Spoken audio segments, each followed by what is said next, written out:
کر جا رہا ہے. تجھے فوری سمجھنا چاہیے کہ اس طرح کا خیال میرے دل میں کیوں آیا, کس نے ڈالا.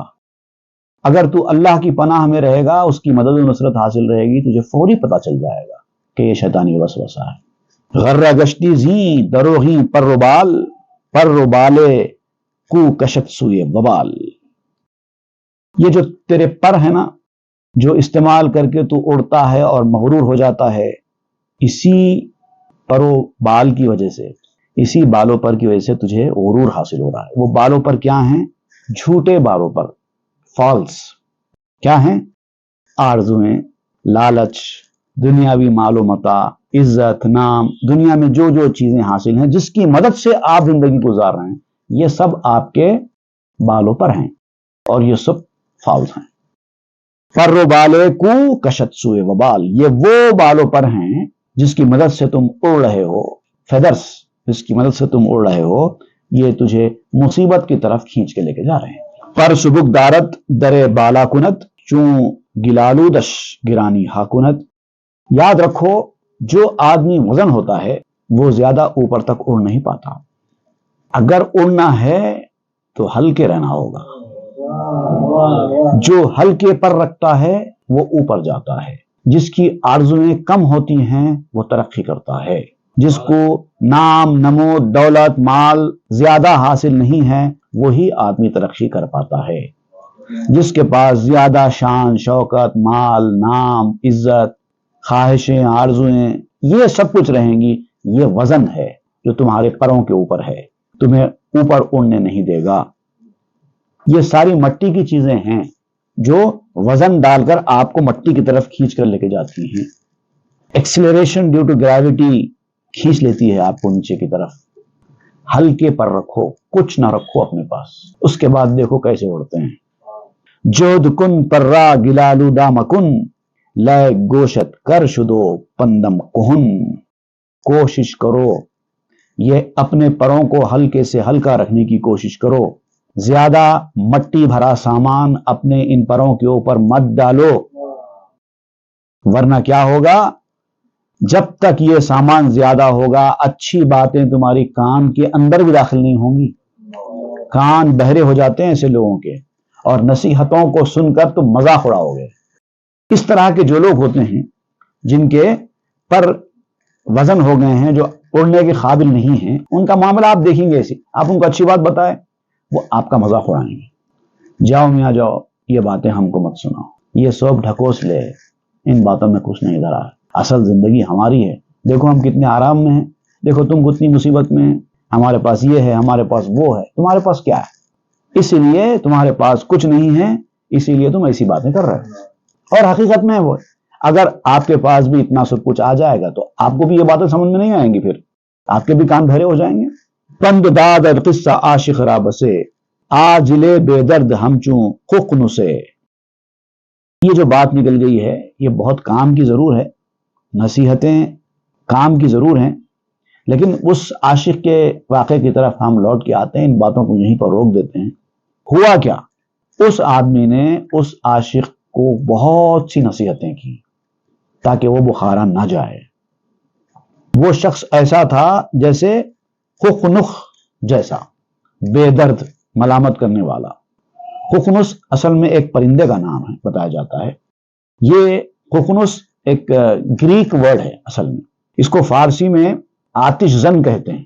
ایک پرندہ ہوتا ہے جس کی چونچ کافی بڑی ہوتی ہے, اور اس چونچ کے اندر باریک باریک باریک سوراخ ہوتے ہیں, اور ہر سوراخ کے اندر جب وہ آواز نکالتا ہے تو ایک ایک سر نکلتا ہے ایک ایک سوراخ کے اندر سے. کہا جاتا ہے کہ اسی پرندے کو دیکھ کر بانسری بنائی گئی, اور جب وہ بیٹھ کر گاتا ہے تو ایک ایک سر اس کے منہ سے نکلتا ہے, اور ایک عجیب قسم کا راگ نکلتا ہے. اس کے بارے میں یہ بتایا جاتا ہے, اس کو فارسی میں آتش زن کہتے ہیں, اور گریک میں خخنس, جیسا کہ مولانا رومی یہاں لفظ گریک استعمال کیا آپ نے خافیے کے طور پر, بطور خافیہ. تو اس کی خصوصیت کیا ہوتی ہے کہ یہ اس کے بارے میں بتایا جاتا ہے, اس پرندے کے بارے میں بتایا جاتا ہے کہ اس کے اندر نر اور مادہ نہیں ہوتا. یہ پرندہ بڑھاپے کی عمر کو پہنچتا ہے تو پہنچنے کے بعد کچھ لکڑیاں اکٹھی کرتا ہے, ایک خاص قسم کے جھاڑ کی لکڑیاں اکٹھی کر کے اپنے اطراف رکھ لیتا ہے. اس سے اس کو بڑا سکون ملتا ہے ان لکڑیوں سے. اس کی صحبت سے. لیکن جب وہ اپنی مخصوص آواز میں جب نغمے گانا شروع کرتا ہے، موسیقی، ایک خاص قسم کا راگ، عام طور پر اس کو دیپک راگ کہتے ہیں، جب وہ راگ لگاتا ہے تو اس راگ کی آواز کی وجہ سے ان لکڑیوں میں آگ لگ جاتی ہے، اور جب آگ لگتی ہے تو وہی آگ اس کو جلا دیتی ہے، پھر وہ آگ میں جل بھن کر راکھ بن جاتا ہے. پھر جب وہ راگ بن جاتا ہے تو کچھ وقت کے بعد اس راگ کے اوپر بارش ہوتی ہے، تو بارش کے پانی کے اثر سے اس راگ کے اندر سے انڈے نکلتے ہیں، اور پھر انہی انڈوں سے پھر یہ دوسرے خخنس پیدا ہوتے ہیں. تو اس کی مثال دیتے ہوئے آپ کہتے ہیں کہ جیسے اس نے آگ لگائی تھی اپنی ہی آپ کو، ویسے ہی یہ شخص آگ لگا رہا ہے روکنے کے لیے، عاشق کو اپنے معشوق سے ملنے کے لیے روک رہا ہے. اب اس کے بعد اس کا جواب سامنے آتا ہے. اتنی نصیحتیں سننے کے بعد ایک سچا عاشق نصیحت گر کو کیا جواب دیتا ہے؟ گفت اے ناصح خمش کن چند چند، پند کم دہ زاں کے بس سختست بند. تو اب اس نے جواب دیا، اے میرے نصیحت کرنے والے، ذرا تھوڑی دیر چپ ہو جا، مجھے نصیحت مت کر، کیونکہ جو قید ہے عشق کی قید وہ بڑی سخت ہوتی ہے، تجھے اس کا پتہ نہیں ہے. تو ظاہر کو دیکھ رہا ہے، میرے اندر کی جو حالت ہے نا اس کی تجھے خبر نہیں ہے. اور عشق کے معاملے میں جب نصیحت کی جاتی ہے تو عاشق کا یہی جواب ہوتا ہے، آپ مجھے لاکھ نصیحت کریں کوئی فرق پڑنے والا نہیں ہے.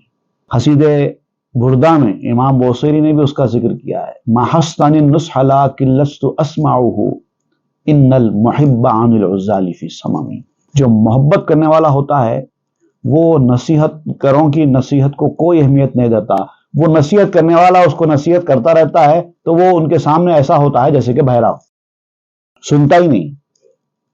سخت ترشد بند من اسپند تو، عشق را نشناخ دانش مند تو جتنا مجھے نصیحت کرتا چلا جائے گا میری قید اور بھی سخت ہوتی چلی جائے گی. عشق کی راہ میں پہرے بیٹھے رہے، زخم تازہ تو کیا گہرے ہوتے گئے، میری وارفتگی اور بڑھتی گئی، عقل والوں نے جب جب بھی فتویٰ دیا. عشق کرنے والے کو جتنا روکو وہ اتنی شدت کے ساتھ عشق کرتا ہے. عشق را نشناخت دانش مند تو، اے دانش مند انسان، اے انٹلیکچوئل انسان، عقل مند انسان، تو عشق کو جانتا ہی نہیں ہے نا کیا چیز ہوتی ہے، اس لیے تو نصیحت کر رہا ہے. آ طرف کے عشق میں افزود درد، بو حنیفہ و شافعی در سے نکرد. امام ابو حنیفہ، امام شافعی جیسے ائمہ یہ بھی عشق والے تھے، انہوں نے بھی عشق کا راستہ اختیار کیا تھا، اور بہت قابل، بہت پڑھے لکھے، درس دیا کرتے تھے، فقہ پڑھایا کرتے تھے، حدیث کا درس دیا کرتے تھے، سب سمجھاتے تھے، اور خود عاشق بھی تھے. لیکن عشق کبھی بھی نہیں سمجھایا کیونکہ وہ سمجھانے کی چیز ہی نہیں ہے،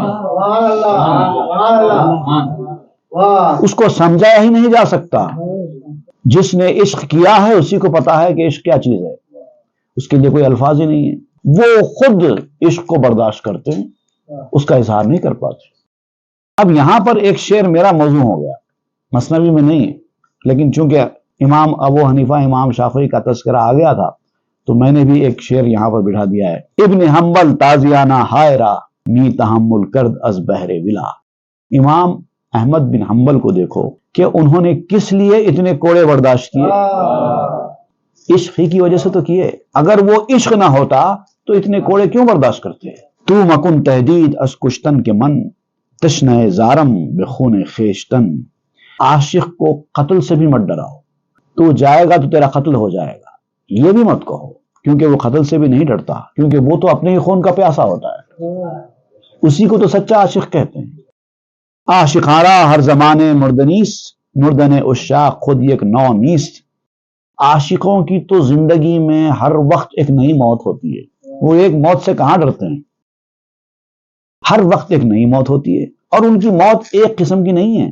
اسی لیے تو کہا جاتا ہے موتوا قبل ان تموتوا، اس سے پہلے کہ تمہیں موت آئے مر جاؤ، اور مرتے رہو، مرتے رہو.